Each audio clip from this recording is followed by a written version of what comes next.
I hope you're doing just swell today, ladies and gentlemen. And yesterday I left you with bacteria, Kingdom Monaran, and we were talking a little bit about this kingdom of unicellular, one-celled organisms, most of which lack a nucleus. And we went over a few characteristics like the different shapes of bacteria. In fact, do any of you remember any of the three shapes of bacteria? Give me one of them. Give me two. Give me three. Now that you've given me the shapes, give me the fancy names for them. Tell me, what is the fancy name for spherical? Cocci. What is the fancy name for rod-shaped? Bacilli. And finally, what is the name for spiral-shaped? Spirilli. Silly spirilli. All right, and that brings us to today, where we're going to pick up where we left off yesterday, talking about the life functions of bacteria. Now, what exactly does that mean? Well, it means how they live. How do bacteria live? Among us, within us, around us? Again, bacteria are all over the place. In fact, did you know, I've heard it said, maybe I'll give a bonus point to one of you if you can solve this mystery. Are you ready? It has been said that the human mouth contains more bacteria than a dog's mouth. Now think about that when you consider kissing someone. And then those of you that have dogs, maybe you let your dog lick your face. Think about what else a dog licks. So if you can get back to me, maybe I'll give you a bonus point if you can let me know whether that's true or not. Are there more bacteria found in a human mouth than in a dog's mouth? Think about it. All right, back to our notes and bacteria. There are different kinds of bacteria, as we said. Some of them are autotrophs, not automobiles, autotrophs. What in the world is an autotroph? Well, as we love to do in life science, let's dissect the word, shall we? So as we look at this word autotroph, first part is auto. The prefix auto means self. Think about it for a moment. When you put an airplane on autopilot, it allows the airplane to fly itself. If you drive an automobile, then you become mobile yourself. If you write an autobiography, then you have written a biography of yourself by yourself. Auto means self. Well, what about the second part of the word here, troph or trough? Those of you that might have experience with animals might have heard of a trough before.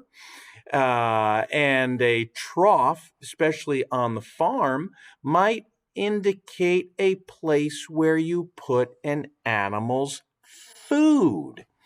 Because trough is the suffix in this word that means feeding or food.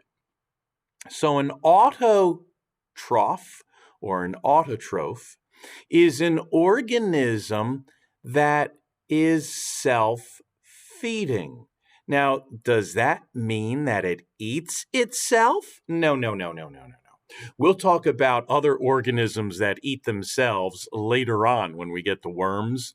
Planaria is one example of a flatworm that actually eats itself when it gets really hungry and there's no food around. But that's not what we're talking about here. What we're talking about here when we use the term autotroph, is more like one of these, a plant. A plant is an organism that can feed itself through the process of photosynthesis and just exposing the chlorophyll in this plant. And we know this from the past.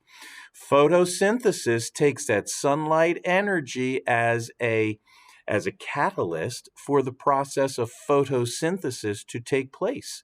And plants produce their own food, thus self-feeding. So an autotrophic organism, even if it's a bacteria, makes its own food. In other words, there are some bacteria that share similar characteristics as plants. You might even say that some autotrophs are plant-like.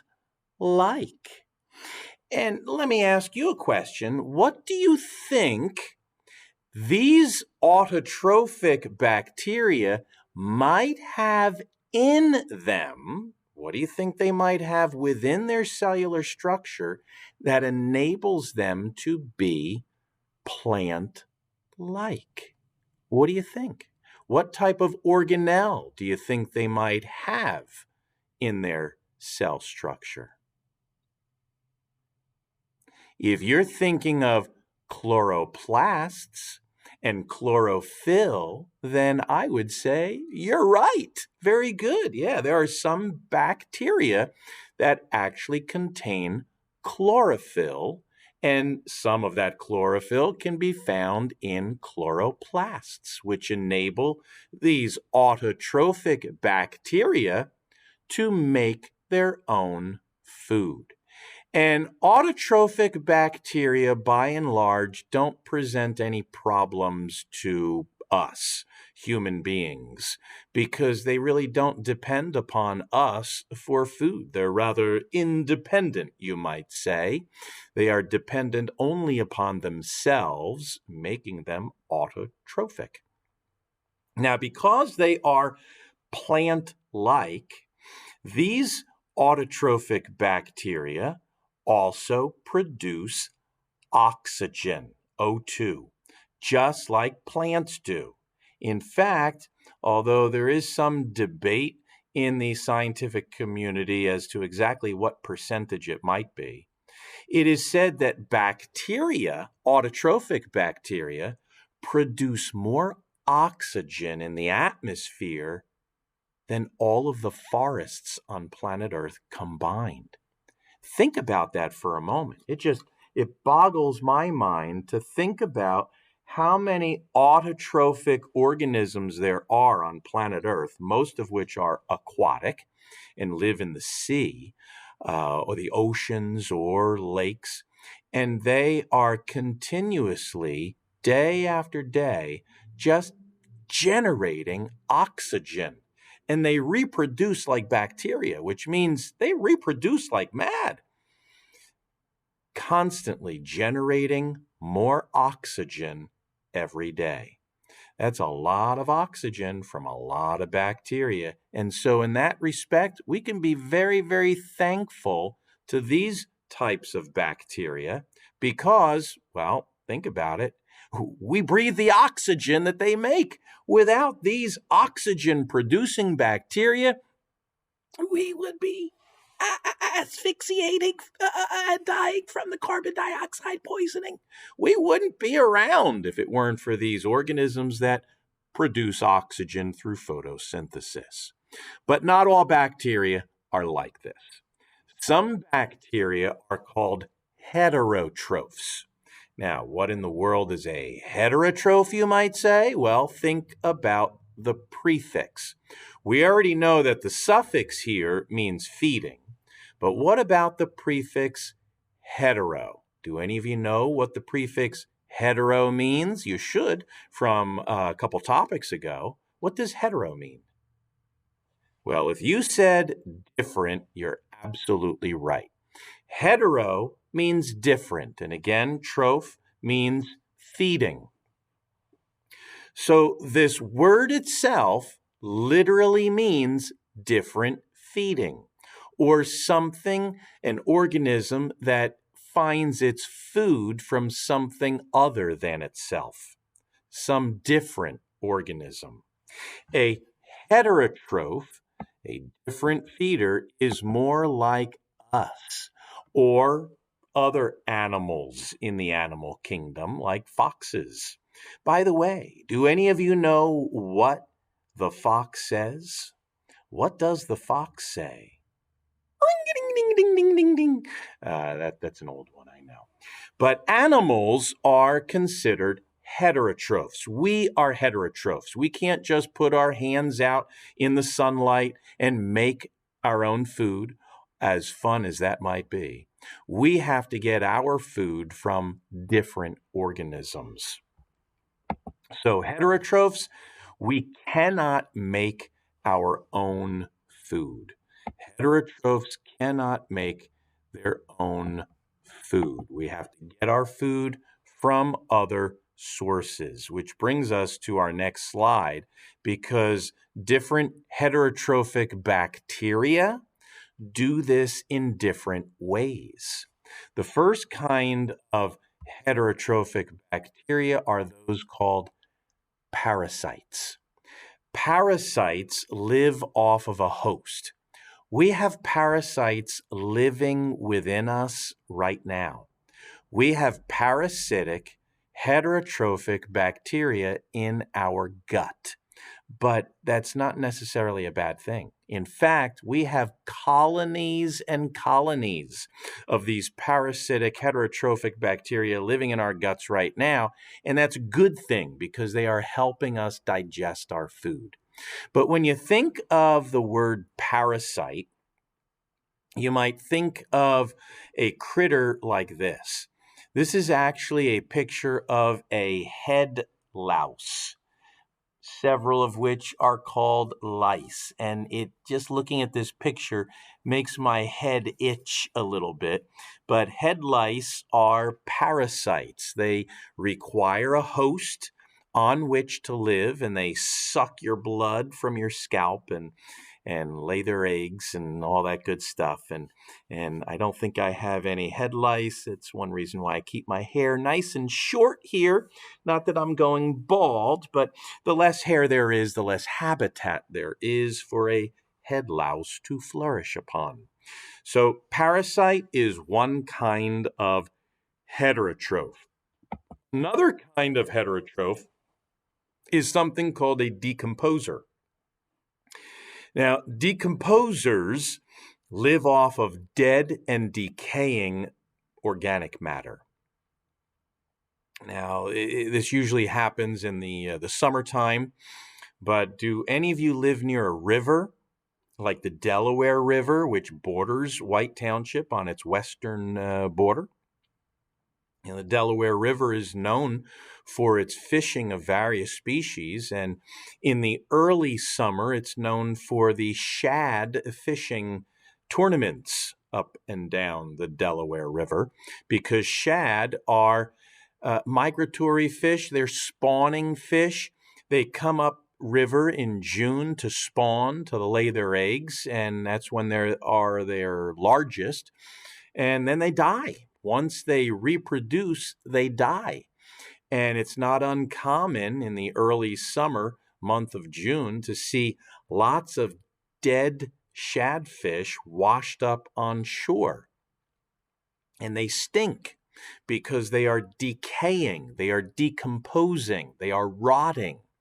And they make great food for the raccoons. And if you spend any time along the river, and day and night, you probably have seen raccoons chowing down on these decaying morsels of dead shadfish.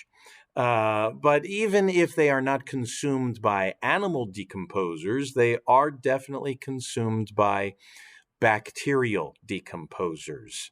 Around this time of year, you know, many deer are hit by cars and other animals like raccoons and possum and other critters that you see dead along the side of the road. And if it's a warm summer day, you might see their bodies expanding like balloons on the shoulder of a roadside. The reason that they are inflating like a balloon is because they are being inflated like a balloon, but nobody is blowing air into them. It is parasitic, heterotrophic bacteria that are taking advantage of those poor dead animals and are chowing down on their insides. And as they chow down on their insides, they are releasing not necessarily oxygen for us to breathe, but carbon dioxide gas, which inevitably inflates the organism from the inside. And what you would never want to do is go up on a hot summer day next to one of these inflated animals like a dead deer and poke a hole in it. That would be really, really disgusting. Unfortunately, it does happen if, the vultures come and start tearing into the flesh and eating away. But eventually, that flesh is punctured, and all of those noxious gases can escape. And those noxious gases, well, they send an odor out in all directions. And I'm sure many of you know what I'm talking about. Dead animals reek. They really stink. Why? It's because of these heterotrophic, decomposer, parasitic organisms that are just chowing down on the organism. But think about it. We can be thankful for them because they do help in decomposing the dead organisms so that we don't have, dead animals accumulating on the roadsides indefinitely. We need these decomposers to break down the material and restore the circle of life, because they take the materials found in a dead body and they return it to the elements, the minerals, the compounds that other organisms will inevitably need in order to live. Now, that being said, let's get to other components of the life functions of bacteria, because there are some helpful things that they do. I've mentioned these already. Let's articulate them in our notes, shall we? There are some helpful things that bacteria can do. They can produce oxygen, again, important for those of us that breathe. They digest our food. In fact, you can see a little picture of a flower in our gut. That doesn't mean we're growing flowers in our intestines, but maybe you've heard of probiotics and encouraging a microflora environment in our guts. They're all the rage in advertisements today. But microflora are nothing more than, bacteria living in our guts. Probiotics is just a fancy name for promoting bacteria to grow in your gut. So they can digest our food. That is a very important thing. They're also utilized in the production of antibiotics. Now, think about that word here for a moment. Antibiotic. What does the prefix anti mean? If you guessed against, then you are correct. Anti means against. And bio, what does bio mean? Life. An antibiotic is anti or against living things. Against living things. Well, wait a minute. You might be saying, hold on a second. My mommy gave me an antibiotic from my doctor when I was sick with a bacterial infection. That is probably true. And that antibiotic that you ingest is intended to kill the bad bacteria in your gut. It's against life, it kills life. And unfortunately, sometimes it also can kill the good bacteria in your gut. And if an antibiotic kills the good bacteria in addition to the bad bacteria, well, that can result in symptoms like having diarrhea. Diarrhea. You can get the runs if you don't have a healthy uh, biotic environment within your gut. And so, what they might suggest is that you eat yogurt. Yogurt or taking acidophilus pills may help alleviate that symptom because in yogurt there are, well, healthy bacteria. Healthy bacteria to reflourish in your gut stream to help digest your food once again. So, bacteria can be healthy, can be helpful to us. There are also some ways that bacteria can be harmful, including causing diseases. Diseases like strep throat. Have you ever heard of strep throat before? Maybe some of you have even had strep throat. I've had strep throat in the past, and it is not pleasant. It feels like you're swallowing little razor blades. It creates such a nasty sore throat. But I'd rather have strep throat than some of these other diseases caused by bacteria. Lyme disease, for instance. I'm sure you've heard of Lyme disease.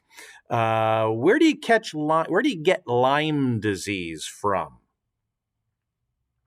If you said ticks, you're only half right, because ticks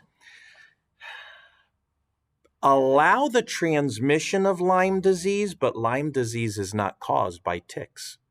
Lyme disease is caused by a little spirochete, the name of a little bacteria that can be transmitted through ticks, but it's not the ticks that cause the Lyme disease.